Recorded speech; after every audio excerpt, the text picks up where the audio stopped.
ካብ ትግራይ ሆራይዘን ሰላምታና ኣብ ዘለኹም ይብጻሕኩም ክብራትን ፍትዋትን ተኸታተልቲ ዜናታትና ንሰዓት ዝበናይ መሓደሽቲ ምዕባለታትን እዋናዊ ዜናታትን ክንነግረኩም ኢና ፈልማ ቀንዲ ነጥብታት ዜና ውድባት ፖለቲካ ትግራይ ንመርገጽ ህወሓት አጠንቂቕንላ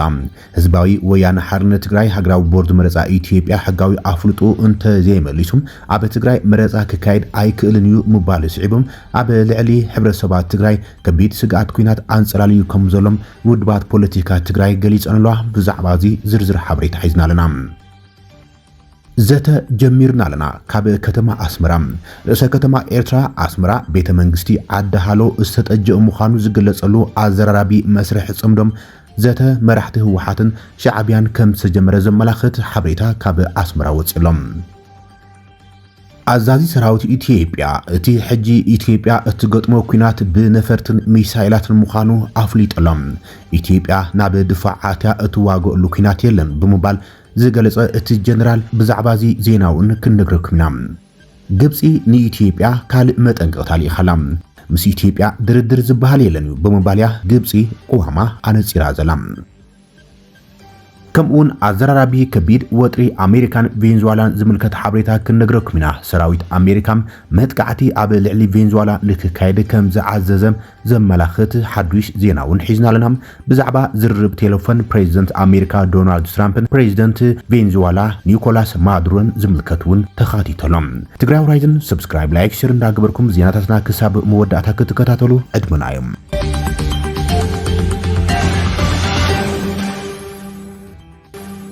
ውድባት ፖለቲካ ትግራይ ንመርገጽ ህወሓት ጠንቂቐን ህወሓት ሕጋዊ ሰብነቱ እንተ ዘይተመሊሱ መረጻ ኣይካይድን ዝብል መግለጺኡ ንህዝቢ ተወሳኺ ጸገም ከስዕብ ብምባል ሓይልታት ፖለቲካ ትግራይ አጠንቂቐን ኣብ ትግራይ ሻብዓይ ሃገራዊ መረጻ ክካይድ እንተኾይኑ ብሄራዊ ቦርድ መረጻ ኢትዮጵያ ሕጋዊ አፍልጦ ህወሓት ክምልስ ኣለዎ ዝብል መርገጺ ኣብ ትግራይ ከቢድ ሻዕውለት ፈጢሩ እዩ ዘሎ ተባሂሎም ወሃብ ቃል እቲ ውድብ አቶ ሚካኤል አስገዶም ኣብ ዝሓለፈ ሰሙን ኣብ ዝሃቡ መግለጺ ነቲ መርገጽ ህወሓት ብግልጺ ኣነጺሩ እዮም ንውሳነ ቦርድ መረጻ ኢትዮጵያን መርገጽ ህወሓት ስዕብ ድማም ዳግም ውግእ ክውላዕ ይኽእል እዩ ዝብል ስጋት ኣብ ህዝቢ ትግራይ ተፈጢሩ ከም ዘሎ እዩ ሓበሬታ ዘመልክት ኣብ ትግራይ ዝንቀሳቐሳ ብሄራውያን ውድባት ተቃውሞን ኣስሚዕነሎም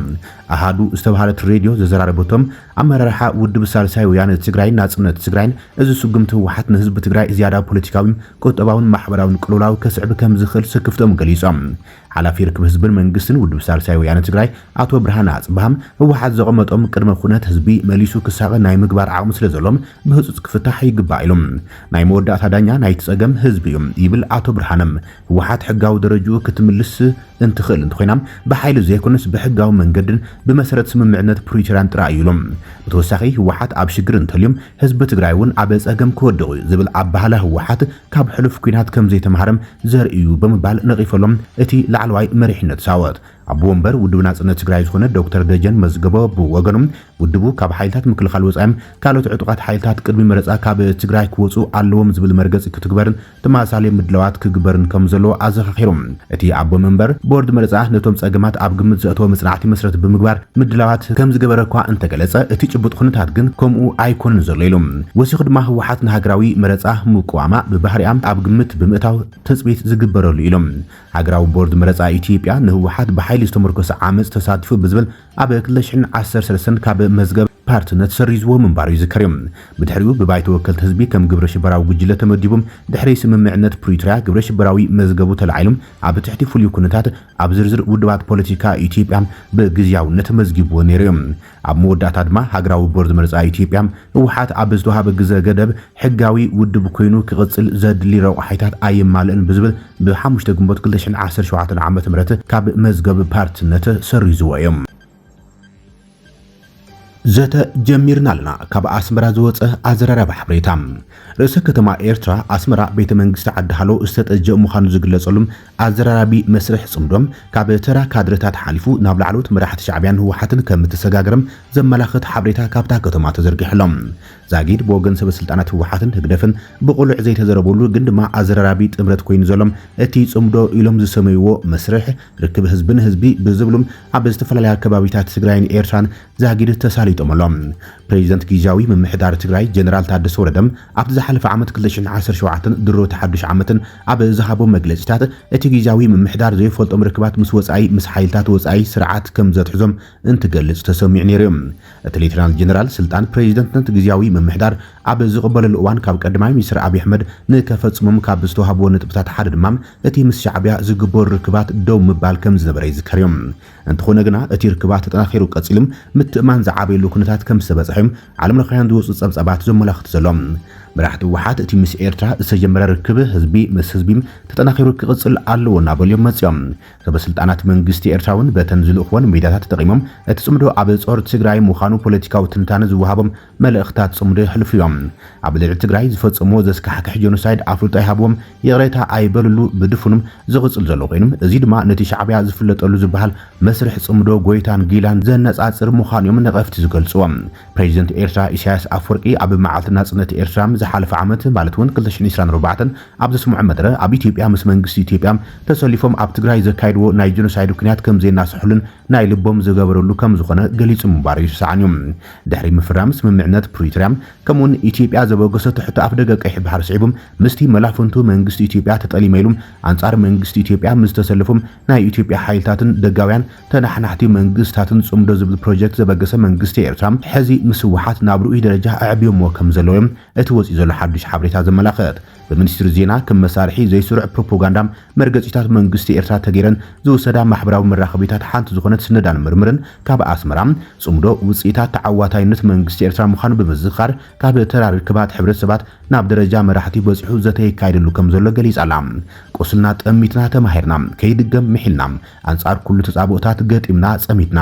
ጽምዶና ካብ ሚድያ ሓሊፉም ናብ ህዝብታት ወሪዱ ሕጂ ድማ መራሕትና ይዛተይሎም ናብ ናይ ቁጠባን ጸጥታን ፖለቲካን ስጥመት ኣብጽሒናዮም ንድሕሪት ዝምለስ ድማ የሎን ይብምባል እቲ ሕዚ ኣብ መንጎ ተጻመቲ ተበፂሑ ዘሎ ደረጃ ኣነጽራላ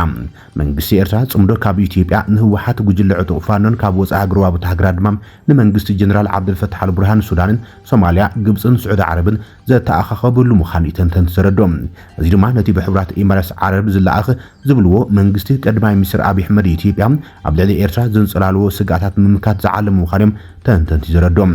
እቲ ስጉምታት ኢትዮጵያን ምክልኻል ድማ ክውላዕ ዝኽእል ኩናት ካብ ኤርትራ ወጻኢ ኣብታ ብጆኖሳይዳል ኩናት ዝዓነወት ትግራይ ዳግም ዓውደ ዕናዊ ኩናት ክትኸውን ኣጥፋይ ፕሮጀክት ምዃኑን ነዚን ምክልኻል ከም ዝቃለሱን ድማ ብወገን ኣቶ ጌታቸው ረዳን ጀነራል ጻድቃን ገብረትንሳኤን ዘለዎም ሓይልታት ፖለቲካን ጀነራላትን ትግራይ ነቲ ጽምዶ ህወሓትን ሻዕብያን ይገልጽዎም ኣብ ትግራይ ንመንግስትነት ጊዜያዊ ምምሕዳር ዝተቆጻጸረ ህወሓት ኣብ ዝሕዝዋን እቶም ብሻዕብያ ኣብ ትግራይ ዝተፈጸሙ ብኮሚሽን ምጽራይ ጆኖሳይድ ትግራይ ድማ ዝበዝሐ ገበን ፈጺሙ ተባሂሉ ዝተመዝገበም ሓይሊ ብሽሙ ዝፈጸሞም ገበናት ንምጽዋዕ ገዲፎም እዮም ዘሎም ኣብ 19 ሕዳር 2013 ዓመተ ምህረት ኣብ ጥንታዊት ከተማ ኣክሱም ሰራዊት ኤርትራ ልዕሊ 1000 ተጋሩ ዝጨፍጨፈሉ 50 ዓመት ዝኽሪ እንትካይዱካም ነቲ ገበን ንምሽፍፋን ተባሂሎም ብጎስጓሲ ጆኖሳይድ ትግራይ ኣፈኛ መንግስቲ ኤርትራን ኣብ ወልሲዒ ዝተዳለወ ኣብ ገማግም ሩባ መረብ መድረኽ ጽምዶ ተኻይዱም ደገፍቲ ህወሓት ዝኾና ገለ ሚድያታት ዓቢ ብስራት ሰበር ዜና ብምባል ብምሕር ፍሽኽታ ነቲ ኮነ ተባሂሎም ንገበናት ጆኖሳይድ ሻዕብያ ንምሽፋን ኣጀንዳ ዝኽሪ ጨፍጫፍ ኣክሱም ንምድዋንን ብግልጺ ብዘይሕንከት ብኹርዓት እንትጽምጽባም ተሓዚብና ኢና እዚ ድማ ነቲ ኣብ መንጎ ህወሓትን ሻዕብያን ተጀሚሩ ኣብ ደረጃ መሪሕነት በፂሑ ዘሎ ዝበሃል ዘሎ ጽምዶም ከም ኣብነት ኮይኑ ከም ሓደገኛ ኣብነት ኮይኑ እዩ ዝለዓል ዘሎም ዝካይዱ ኩናት ብነፈርትን ሚሳይላትን ምዃኑ ኣዛዚ ሓይሊ ኣየር ኢትዮጵያ ጀነራል ይልማ መርደሳ ገሊጾም እቲ ኣዛዚ ሓይሊ ኣየር ኢትዮጵያ ኣብ ዝሕዝዋን እተካይዶም ውግኣት ድፉዓት ብምኽዓት ዘይኮነም ቴክኖሎጂ ተጠቒማ ዝእወጅላ ሓደጋታት ኩናት ንምምካትን ንምድምሳስን ክብል ተዛሪበሎም በዚ ድማ ሓይሊ ኣየር ኢትዮጵያ ልዑል ትኹረት ተዋሂቦ ይስርሐሉ ከም ዘሎም ዝገለጸ ጀነራል ይልማ መርዳሳ ሓይሊ ሰብ ምስልጣንን ምብቃዕን ከምውን ፈጠራ ቴክኖሎጂ ኩናት ምሕያልን ምምሓሽ ነፈርቲ ውግን ንሰርሕ ኢና ዘለና ኢሎም ልኡኽ ሓይሊ ኣየር ኢትዮጵያ ናይ ውሽጣዊ ሓይልታት ዘይኮነም ኢትዮጵያ ካብ ወጻኢ ንዝመጽኡ ሓደጋታት ኣየርን ሚሳይልን ንምክልኻል ኢሎም እቲ ጀነራል ንነበር ስርዓት ኢህወደግ ዝነበረ ሰራዊት እውን ኣወዳድቡ ብትሪ ብምንቃፍ እቲ ሕዚ ዘሎ ሰራዊት ግን ሕብረ ብሔራዊ ሓይሊ ኢልዎም ይኹን እምበር ቀዳማይ ሚኒስትር ኣብይ ኣሕመድ ናብ ስልጣን ካብ ዝመጽእ ናብዚ ኣብ ልዕሊ ትግራይ ዝተኻየደ ናይ ጽንተት ኩናት ሓይሊ ኣየር ኢትዮጵያ መሪሕ ግደም ጭፍጨፋ ሰላማውያን ሰባትን ዕንወት መሰረተ ልምዓት ትግራይን ኣካይድዮም ተማል እንግሊዛዊ ጋዜጣ ዘ ጋርዲያን እውን ኣብ ዘርግሑ ኣዘራራቢ ሰፊሕ ጸብጻብ ሰብኣዊ ኣልቦ ነፈርቲ ኢትዮጵያ ኣብ ክልል ኣምሓራ ኣብ ልዕሊ ሲቪላን ከቢድ ገበናት ይፍጽማ ከም ዘለዋን ብስንኪ መጥቃዕታት ድሮን ስድራ ቤታት ይበታተናን ይጠፍኣን ኣለዋ ክብል ከሲስዎ እዮም መንግስቲ ኢትዮጵያ ኣብ ዝሕዝዋን ኣብ ልዕልነት ሓይሊ ኣየር ዝተደረኸ ኩናት ከም ዝኣምን ቀዳማይ ሚኒስትር ኣብይ ኣሕመድ ብተደጋጋሚ ኣብ ፓርላማ እንትዛረብ ተሰሚዑ እዮም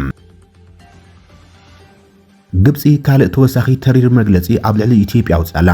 ኣብ ጉዳይ ዓብይ ግድብ ሕዳሴ ኢትዮጵያ ምስ ኢትዮጵያ ዝርርብ ዝበሃል ድሕሪ ሕጂ ይህልን ኢላ ግብፂ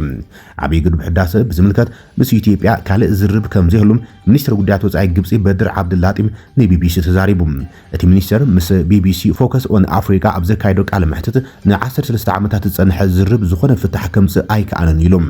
ዓብይ ግድብ ሕዳሴ ኢትዮጵያ ካብ ዝምረቕ ኣትሒዙም ዝምድና ኢትዮጵያን ግብፅን ዝያዳ ውጥሪ ይዓስሎ ከም ዘሎም ዘመላኽተ እቲ ሚኒስተር ማሕበረሰብ ዓለም ብዛዕባ እዚ ሻቁለት ክስምዖ ከም ዘለውን ኣተሓሳሲቦም ኣብ ዝሓለፈ 13 ዓመታት ኣብ መንጎ ክልቲን ሃገራት ዝካየድ ዘሎ ዝርብ ዝኾነ ፍረ ስለ ዘይፍረይ ድማ ግብፂ ብመሰረት ዓለም ለኻዊ ሕጊ ውሕስነት ማያ ከም እትኽብር ኣመልኪቶም ስለ ዝኾነ ካልእ ዝርብ ኣድላይ ኣይኮነን ኢሎም ጉዳይ ትግድብ ምስ ኢትዮጵያ ምስ ዘለና ክልቲ ኣብ ርክብ ዝተኣስረ እዩ ብምባል ኢትዮጵያ ዝወሰደቶ ስጉምቲ ብተናፀል ምዃኑ ጠቒሶም እቲ ስጉምቲ ዘይሕጋዊ ክብል ድማ መርገፂ መንግስቲ ግብፂ ኣንጸባሪቖም እቲ ግድብ ምስ ዓለም ለኻዊ ሕጊ ዘይቃዶ ክብል ዝገለጾም እቲ ሚኒስትር ጉዳያት ወጻኢ ግብፂ ዝኾነ ስግሮ ደባዊ ሩባ ብመትከላት ዓለም ለኻዊ ሕጊ ክምራሕ ከም ዘሎም ዓለም ለኻዊ ሕግታት የነጽሮም እዚ ማለት ጉድኣት ከም ዘየስዕብ ምርግጋጽ ኣድላይ ኢሎም ቅድሚ ሓደ ወርሒ ፕሬዚደንት ዓብደልፈታሕ አልሲሲ ግብፂ ሃገራዊ ረብሓታትን ድሕነት ማያን ንምሕላው ኩሉ ኣድላይ ስጉምታት ክትወስድ ኣክብል ምጥንቃቑ ይዝከር እዮም ኢትዮጵያ ብወገና ግብፂ ንሩባ ኣባይ ብዘይ ሕጋዊ ዓብላሊ ኣግባብን ክትቋጽሮ ትጽዕር ከም ዘላዓይ ገሊጻ አልሲሲ ግብፂ ኣብ ዲፕሎማስን ከም ሕብራት ሃገራትን ዝኣመሰሉም ዓለም ለኻውያን ትካላት ምትእማና ከም ድኽመት ክርአ የብሉን እዩ ኢሉ ነይሩ እዮም ኢትዮጵያ ኣብ ምምሕዳር ዓብይ ግድብ ሕዳሴ ትኽተሎ ዘላ ኣገባብ ዘይሓለፍነታዊ ስለ ዝኾነም ሃገሩ ኢዳ ኣጣሚራ ከም ዘይትዕዘብ ይወሲኾ ጠንቂቖም ሚኒስትር ማይን ኢነርጂን ኢትዮጵያ ኣብ ዝሃቦ ምላሽ ድማ ኢትዮጵያ ፈለግ ናይል ናይ ምጥቃም መሰላ ኣሕሊፋ ይትህብና እዩ ኢሎም ካብ ጸላእቲ ኢትዮጵያ ዝግበር ጸቕጢም እንተሓይለውን ምዕባለ ኢትዮጵያ ንድሕሪት ኣይምለስን ክብልም ምላሽ ሂቦም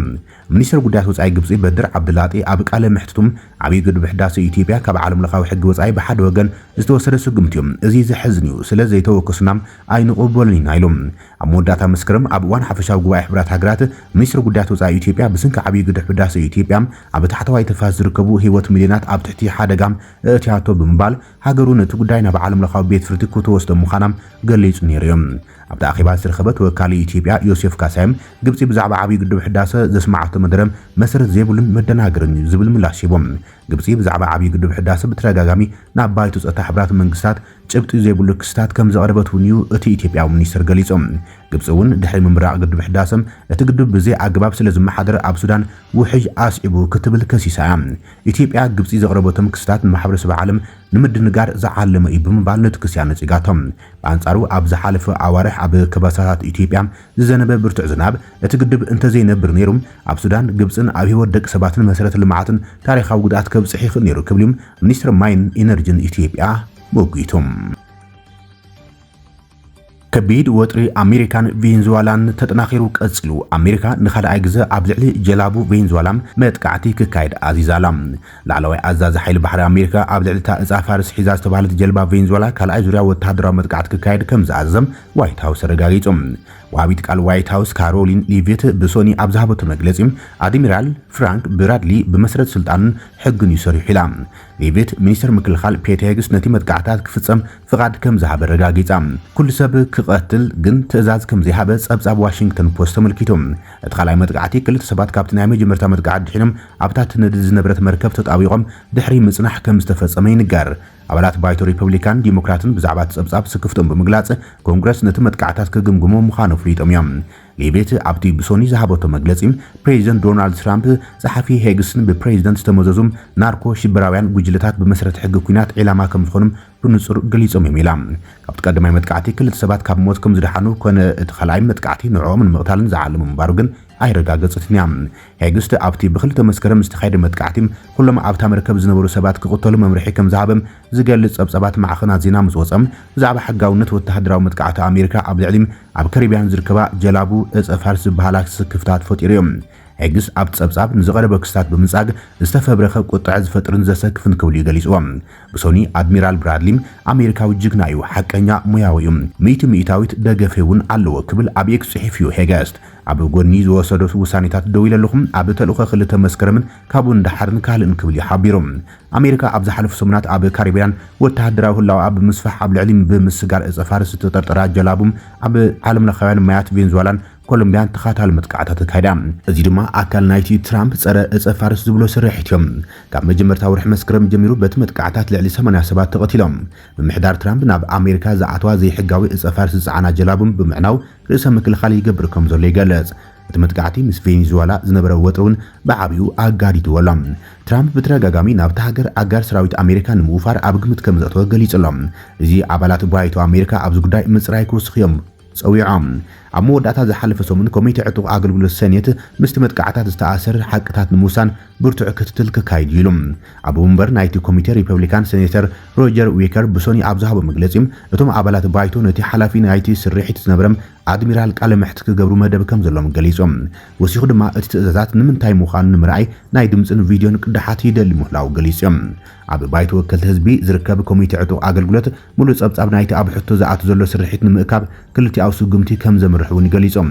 ኣብ ወንበር ናይቲ ዝለዓለ ደረጃ ዘሎ ወተሃደራዊ መኮንናት ኣሜሪካ ዝሓቆፎም ሓበራዊ ሓለፍቲ ስታፍ ኣብ መወዳእታ ሰሙን ምስ ክልቲኦ ኮሚቴታት ዕጡቕ ኣገልግሎት ባይቶን ሰኔትን ተራኺቦም እቲ ዘተ ኣብ ዙርያቲ ኣብቲ ዞባ ዝካየድ ዘሎ ስርሒታትን ዕላማን ሕጋውነትን ተልእኾታት ዘይሕጋዊ መርበባት ዘይሕጋዊ ምስጋር ሰባት ንምትውጋል ዝማእኸለ ከም ዝነበረ እቲ ጉጅለ ገሊጾም ብሰንበት ሃገራዊ ባይቶ ቬንዙዌላ ነቲ ኣብ ልዕሊ ጀላቡ ዝፍጸም ዘሎ መጥቃዕታት ኮንኖም ኣብ ልዕሊ ብክልተ መስከረም ዝተፈጸመ መጥቃዕቲ ጽኑዕን ዕሙቕን ዝበለ ምርመራ ክካየድ ምዃኑን ቃል ኣትዮም መንግስቲ ቬንዙዌላ ኣሜሪካ ነቲ መንግስቲ ንምውዳቕ ዝዓለመ ወጥሪም ኣብቲ ዞባ ኣላዒላላ ክብሉ ከሲሶም ዓቃቢ ሕጊ ቬንዙዌላ ታሪክ ዊልያም ሳብ ምስ ቢቢሲ ኒውስ ኣብ ዝገበረ ቃለ መሕትት ትራምፕ ዘቕርቦም ዘሎ ክስታት ኣብ ልዕሊ ተፈጥሮኣዊ ሃብታት እቲ ሃገር ካብ ዝነበረም ዓብይ ቅንኢ ዝምንጭ ምዃን ገሊጾም ብተወሳኺ እቲ ካብ ዝሓለፈ ዓመት ሓምለ ጀሚሩ ዝረኣናዮ መርዛም ሃዋህውን ምጽራይም ኣብ መንጎ መንግስታት ኣሜሪካን ቬንዙዌላን ቀጥታዊ ዘተ ክካየድ ፀዊዑ እዮም ብሰንበት ትራምፕ ምስ ፕሬዚደንት ቬንዙዌላ ኒኮላስ ማዱሮም ሓፂር ናይ ቴሌፎን ዝርብ ከም ዝገበረን ኣብኡ ድማ ካብ ስልጣን ክወርድን ምስ ስድርኡ ካብ ቬንዙዌላ ክወፅን ፀቕጢ ከም ዝገበረሉ ኣረጋጊጾም ብመሰረት ጸብጻባት ኣብ ዝሓለፈ ወርሒ ኣብ ዝተገበረ ዝርብ ቴሌፎን ትራምፕ ንማዱሮ ናብ ዝመረጾ ቦታ ክኸይድ ከም ዝኽእል እኳ እንተገለጸም እዚ ብቕልጡፍ ክብገስ እንተተሰማሚዑ ጥራይ ክኸውን ከም ዘለዎ ተገሊጹ ነይሮም ማዱሮ ድሕሪ ምእባዩ ግን ትራምፕ ኣብ ማሕበራዊ መራኸቢታት ኣብ ልዕሊ ቬንዙዌላ ዘሎ ክላዕር ብሙሉእ ክዕጾ ከም ዘለዎ ጽሒፎም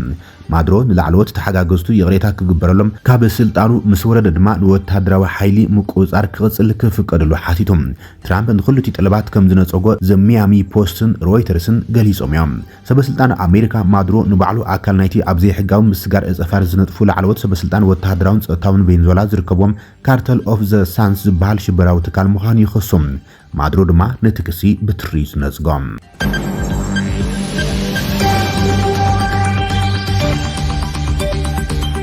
ክቡራትን ፈትዋትን ተኸታተልቲ ዜናታትና ንሰዓት ዝበፅሕና ሓደሽቲ ምዕባለታትን ዋናዊ ዝርዝር ዜናታትን ኣብዛዚምና ኣለና ንሰናይ ምክትታልኹም ነመስግን ሰላም